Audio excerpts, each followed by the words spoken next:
Batman ilimizde mısır hasadı başlamak üzeredir.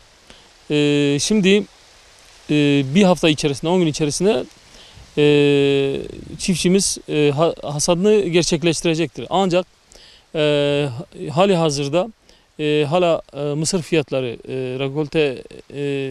mısır taban fiyatları hala açıklanmış değil. Çiftçimizin şu an en büyük beklentisi iyi bir fiyattır. Çünkü son dönemlerde bilindiği üzere özellikle girdilerin, akaryakıtta, gübrede meydana gelen fiyat artışları nedeniyle çiftçimizin bir fiyat beklentisi var.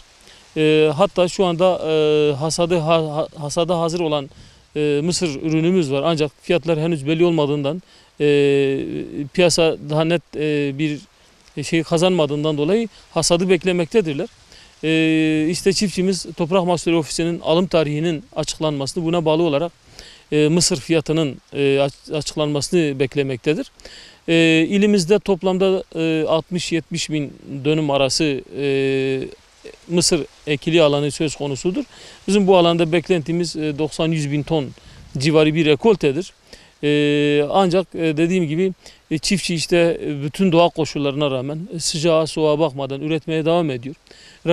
Rekolte beklentimiz iyidir. Çiftçiye önemli ölçüde bir destek sağlanmaması durumunda tarımsal üretim zor duruma girecek. Çiftçilerimiz zor bir durum yaşayacaktır. Dolayısıyla mutlaka iyi bir fiyat açıklanmalı. Çiftçimizin şu anda tek beklentisi o. İyi bir fiyat açıklanırsa çiftçimiz müjdelenmiş olacak. Çiftçimiz daha mutlu bir şekilde üretime, daha rahat bir şekilde üretmeye yönelecektir.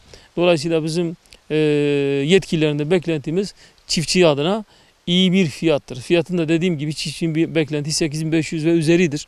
Çünkü gerçekten çiftçi zor şartlarda üretim yapabilmektedir. Girdiler her gün yeni bir fiyatla yükselmektedir.